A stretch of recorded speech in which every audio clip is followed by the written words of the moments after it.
साथियों 3-4 महत्वपूर्ण केस हैं। CET 20 group, FCI watchman, BCB old certificate case TGT, पंचायती राज case TGT और उसके अलावा जो ग्रुप C की वेटिंग, ये 3-4 केस हैं जो मेरे पास में हैं, जिनके बारे में लगातार फोन आ रहे हैं। तो मैं आपको इस वीडियो के माध्यम से सब केसों के बारे में एक एक करके बता रहा हूं। ध्यान से सुनिएगा, यही मेरी अंतिम अपडेट रहेगी अब तक के लिए।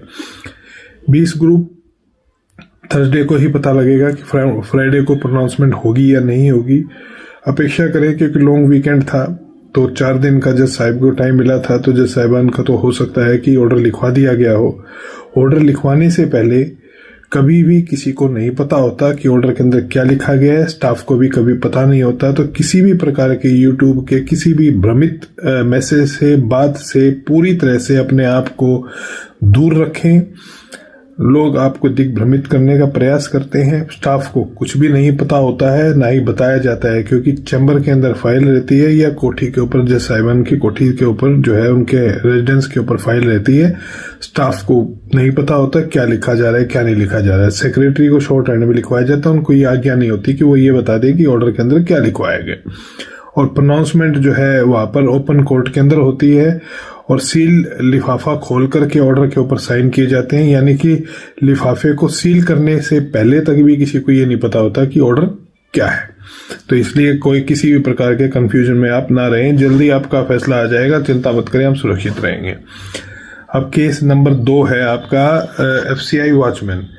साथियों इसकी सुनवाई थी 23 तारीख को और 23 तारीख के बाद बागी की एडजमेंट पड़ गई है। तो उसके अंदर यूनियन ऑफ इंडिया की रिप्लाई आ गई है। रिप्लाई की कॉपी मैंने अभी पढ़ी नहीं है, पढ़ करके मैं आपको बता पाऊंगा कि उसमें यूनियन ऑफ इंडिया ने क्या कहा है, क्योंकि FCI विरोध में है। केंद्र की तरफ से मिनिस्ट्री चाहती थी कि आप लोगों की ज्वाइनिंग हो, तो मिनिस्ट्री चाहती थी कि आप लोगों की ज्वाइनिंग हो, तो वो उसके बारे में मिनिस्ट्री ने अब क्या कहा है ये पढ़ करके मैं आपको बता दूंगा। आप सबको जो है उसको शेयर कर दिया जाएगा और जो नए कैंडिडेट आ रहे हैं उन सबको पार्टी बनाया जा रहा है, कोई दिक्कत किसी प्रकार की नहीं है।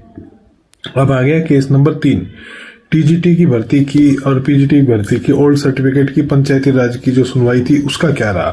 तो जहां तक बात पंचायती राज की सुनवाई की, एक बड़ा लंबे टाइम तक जो है आर्गुमेंट करके माननीय कोर्ट ने पूरे मामले को समझा है। PGT के अंदर अक्षय बान सीनियर एडवोकेट ने बहस करी थी, TGT पंचायती राज में मैंने भी बहस करी थी, मेरे साथ में कुछ और वकील साहिबान उन्होंने बहस करी थी। हमने मिलकर के सारा मामला समझा दिया है।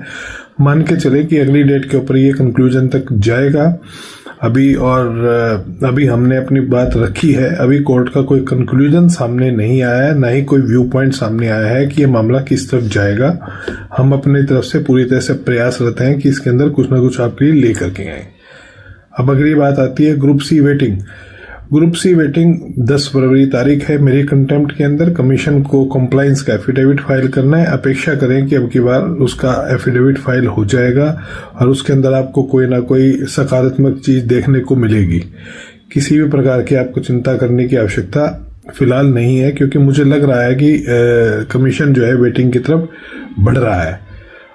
और अभी आगे आ गई आपके एडमिट कार्ड वाले मैटर के अंदर।